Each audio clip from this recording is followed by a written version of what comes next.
Hi guys. Yeah, good. One, two. Hi guys, welcome to my channel. Welcome to another video. So today's video is going to be a bit serious one because I'm going to talk about my experience of living in London. I've been in London for past 6 months, and to be honest, it's been a bittersweet experience. Something really worked well for me, but there were things where I was really struggling. When you think about abroad, living in abroad, you always picture it with the rose tinted glasses. You always feel that the grass will be greener on the other side of the fence. But when you come here, when you start living here, there's a reality check that happens. So I thought I'll share my experience with you. Some of you might be at the point where you're thinking, should we move abroad? Shouldn't we move abroad? And this might be the video which uh, help you make that decision. For most of you, it might not move the needle. The things that I'm telling you in this video might not be a make or break deal, but it's good to know about things before you. It's good to know about these things before you make the move, so you are better prepared for them. So, enough of the chat. I've got my notes here. I've got a glass of water. You can get your coffee, tea, whatever, because it's going to be a long video and bit informative. I hope it's not boring. I'll try to make it entertaining. Let's see. So, what I'm going to do is first, I'm going to talk about the cons, and then I'm going to talk about the pros, because I want the video to end at a positive note. First con of moving to London, or I think moving to London specifically, is it's damn expensive. So the cost of living in London is very high. I think London is one of the most expensive cities in the world. Everything, whether it's traveling, rent, food, eating out, grocery, everything is very expensive. You can say that if I compare it with India, everything is almost x into 10. So if you're paying 10 rupees in India, you'll be paying 100 rupees over here. If you're paying 100 rupees in India, you'll be paying 1,000 over here. You must have heard about the rent. The rent are notoriously high in London. People usually pay for 50 to 60% of their salary in rent. Traveling is also very expensive. For example, you can say that if I need to travel from London to a city outside London, I might have to pay around 38 pounds, just one way. So it's nearly equal to 3,500 or 3,800 rupees in India. Just for my female audience, to get an eyebrow and upper lips done in London, in zone 2, because I live in zone 2, from a very basic salon, you might have to shell out around 15 to 20 pounds. The next thing is low salaries. I'm talking more about the non-technical job right now. So you might get much better pay in US, Canada, or Australia as compared to London. So the wages or the salary in London and Europe are on the lower side. So if earning a lot of money, saving a lot of money is your objective, then it would be better that you aim for UK, you aim for US, Canada, instead of UK or Europe. I've also heard, so I haven't experienced it, but I've also heard that the increment are not that great. So in India, nowadays, because of the startup culture, you might used to and a very high increment of maybe 25%, 30%, or even 40%. But in UK and in Europe, it's on the lower side, 5 to 8%, and it's pretty much fixed across the designation across the companies. Third thing is the unpleasant weather of London. So London's weather is very unpredictable. You never know what's gonna happen. In London, I've seen 16 degrees Celsius of heat, snow, and rain on the same day. So you cannot predict London's weather. The other thing is the long cold winters. So winters are really depressing in London because it gets dark around 4:30 or 5.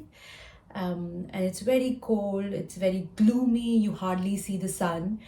And if you're deciding to move to London, you should actually make the move in in summers, because winter makes it much more difficult, and that happened with me. And on the opposite, in the summers, you'll see sun till 9 p.m. I mean, I haven't seen the June and July month, so I don't know. It is possible that the sun is out there till 11 p.m. in the night, and that will be totally crazy. But the fourth thing is food. So in London, you cannot dine out without having a reservation. Wherever you go, you need to have a reservation, otherwise they won't let you sit in. That's one thing that really irritates me, because I am a spontaneous person. I I cannot decide on whether I want to eat out a week before or a day before. I decided only 5 minutes before I want to eat. Initially, we used to crave Indian food, so we tried different Indian restaurant. Disham is a very famous Indian restaurant in London. So the food is good, but they don't have that much of variety. Other than that, I tried other different restaurants, but none of them were good enough for me. I think the food was really bland, and they don't taste like authentic Indian food. So we actually avoid eating Indian food out. We rather cook it at home, and I think that's much better, tastes much better, and costs so much less. So if you love Indian food, learn the recipes from your mom, from your grandmothers, write the recipes down, and then come to London. And number five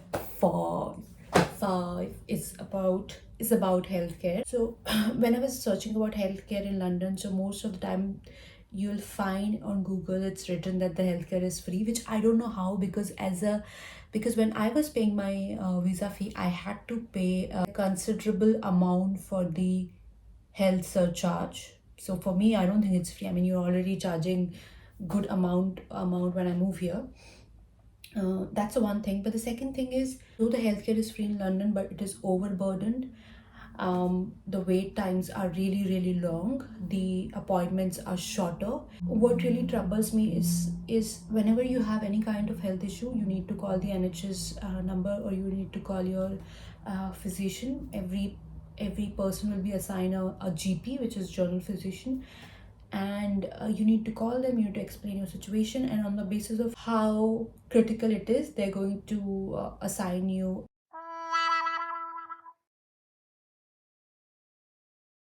So it might be possible that you're in a lot of pain, but just because your case is not critical, you might have to be in the pain for next 2-3 days till you get the appointment. You can of course go to the private healthcare centers or private healthcare clinics, but it's gonna be super expensive. So that's what really bothers me, because in India, if I'm having a toothache or if I'm having a stomach ache, I can go to my nearby clinic and get it resolved within few hours. Also, dental procedure are very expensive. So people usually, I mean, NRIs usually fly out to India to get their dental procedure done. And the last thing I'm going to talk about is safety. So London is relatively safer city. However, some areas can be rough. In general, you need to be very aware. You need to be very alert when you're traveling in London. I have suffered through it because I was in a mall, a very big mall, one of the biggest mall in London, in Zara store, guys, and my phone was stolen from my pocket, and not just mine. The person stole phone from three people, three women at the same time in the Zara store, which is really shocking for me, because if I'm in India and I'm going to a Zara store, I won't expect my phone to be stolen, because it's not such a shady place where you'll see these kind of theft happening. And that's why in London, you no matter where you are, you need to be very alert, you need to be very conscious of your things. All right, guys, so enough bitching about London. That part is over now. I'm only going to talk about the pros of moving to London. London is great. It is my dream city. I am finally here. I am very grateful, very happy. And now I'm going to tell you the reason why I love London.